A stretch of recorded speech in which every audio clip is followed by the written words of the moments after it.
Welcome to the Risk Wheelhouse, the podcast where we navigate the ever-changing seas of risk management and technology. Join your hosts, Ori Wellington and Sam Jones, as they steer you through the latest trends, insights, and strategies shaping the future of integrated risk management. Ready to chart a course towards success? Hop aboard and let's set sail into today's deep dive. In our digital world, everything just seems to be moving faster and faster, doesn't it? It's almost dizzying. It really is. The pace is incredible. And with that speed comes this really critical, maybe even unsettling question. How do we actually manage risk when things are happening faster than any person can possibly react? Yeah.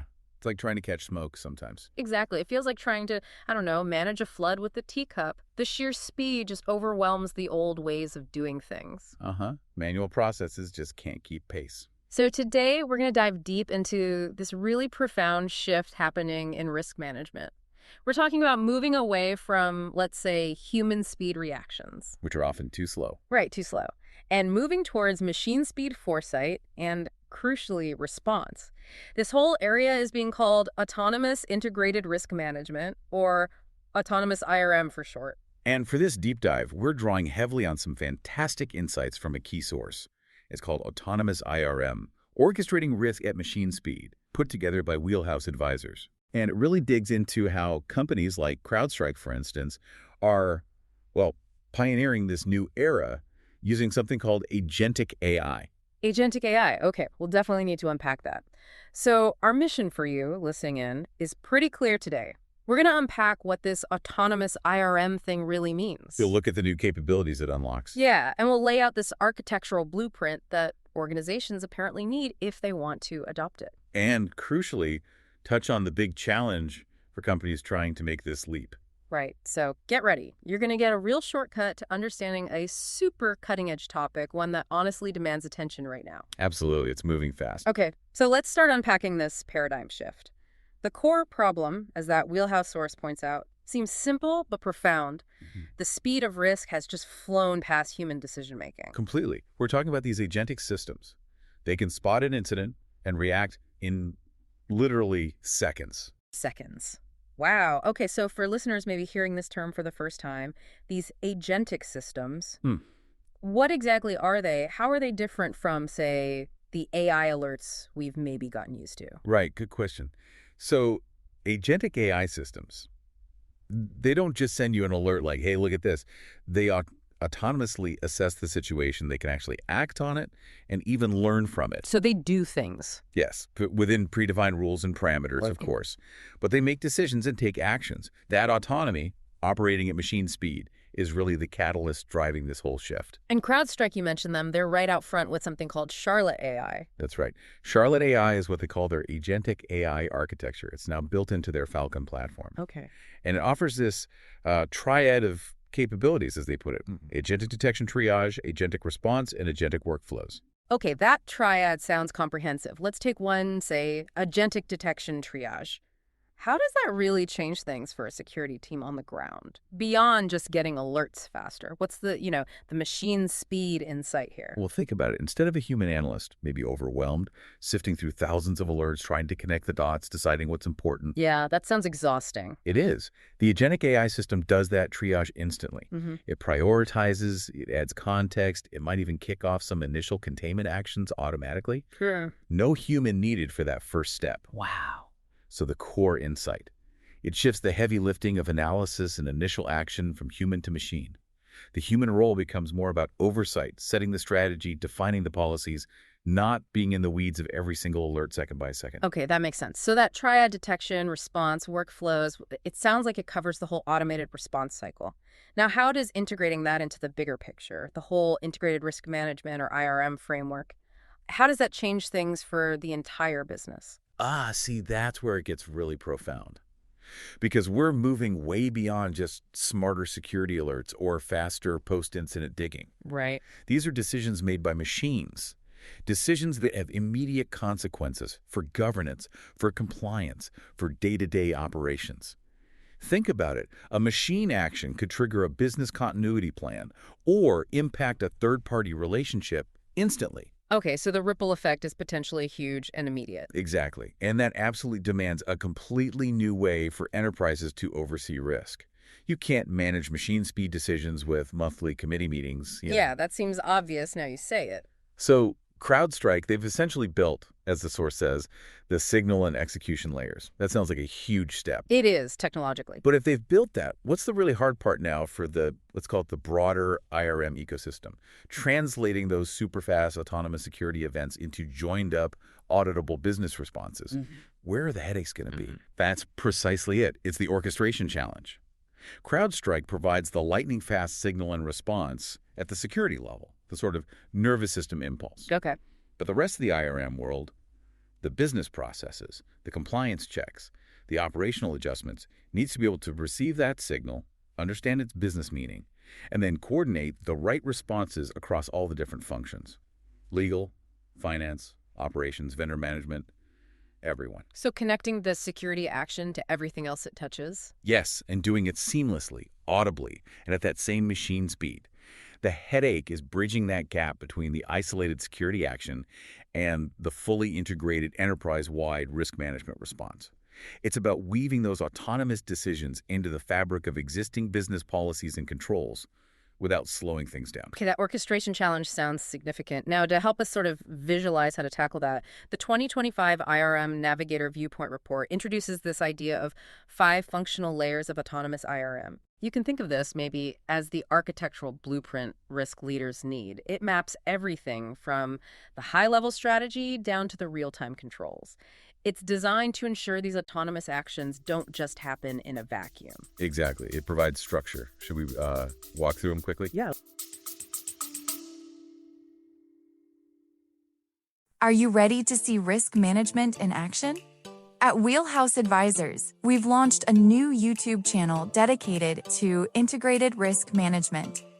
You'll find quick explainers, insights from our IRM Navigator research reports, highlights from the Risk Journal, and conversations from the Risk Wheelhouse podcast.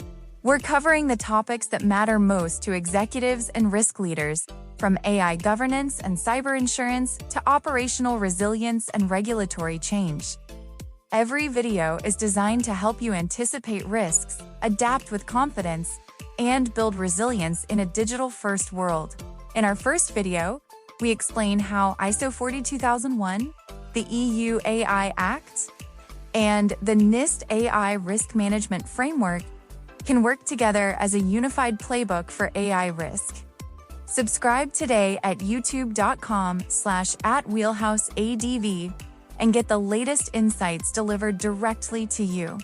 That's youtube.com/@wheelhouseadv.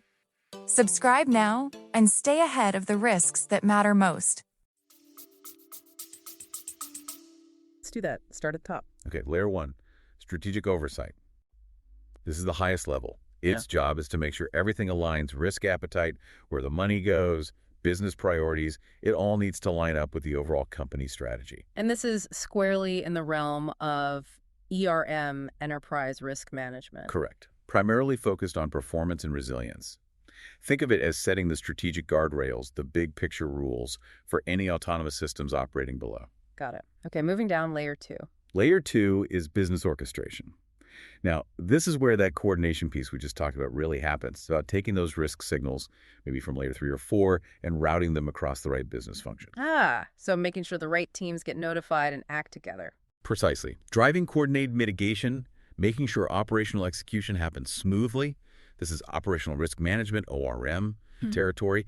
And again, the goals are resilience and performance, getting that synchronized business response. Okay, makes sense. Layer 3. Layer 3, threat intelligence and validation. This is fascinating. Here you're using AI, real-time data feeds, threat modeling, basically simulating attacks and stress testing your systems constantly. So proactively poking and prodding to find weaknesses. Exactly. Dynamically validating your actual exposure. This sits mainly in technology risk management, TRM. And the objectives are resilience, obviously, but also assurance knowing your defenses are working. Right. And here's a critical point. The source notes that CrowdStrike's Charlotte AI performs vital functions right here in this layer, providing that real-time intel and validation needed before an autonomous action is taken. Ah, okay. So it's not just reacting, it's informing the validation before the reaction. That clarifies layer 3. So if a threat gets validated there, what happens at layer 4? Layer 4 is remediation and response. This is where the autonomous action kicks in, based on those predefined policies and thresholds set higher up. Okay, so what does autonomous mitigation actually look like here? What kind of actions are we talking about? Could be a range of things. Maybe isolating a user account that seems compromised, that's identity isolation, or perhaps automatically triggering business continuity protocols if a critical system seems under attack. Okay.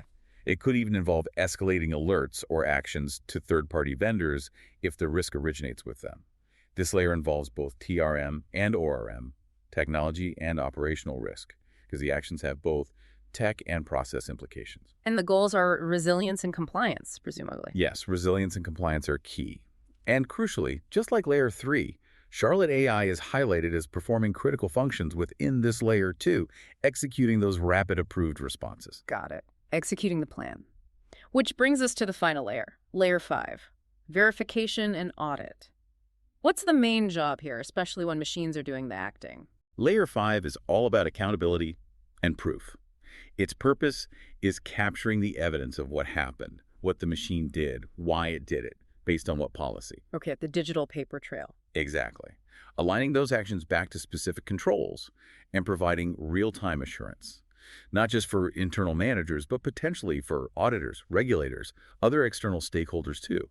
This is the GRC governance, risk, and compliance domain. And the objectives are assurance and compliance. Makes sense. Assurance and compliance, yes. Making sure everything is documented and verifiable. So if we kind of tie a bow on these 5 layers, Yeah. the whole point of autonomous IRM, structured this way, is to make sure these super fast machine-executed decisions aren't just happening randomly. Right. They need to be authorized based on strategy. Absorbed into the whole risk picture. Scored for impact, escalated if needed, Documented for audit. and importantly, used to learn and improve the system over time. Because without that coordinated system across all 5 layers, these powerful autonomous actions, like from Charlotte AI, could just end up being isolated incidents. Exactly. They'd be unmanaged events, potentially causing new risks, which totally defeats the purpose of integrated risk management. You need the whole structure. Okay, that framework is clear, but now we hit this almost paradoxical point you mentioned earlier. The technology, like Charlotte AI,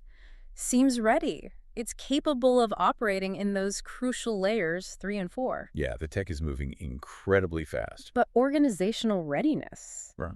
that's often a completely different story, isn't it? What's the biggest disconnect you see there?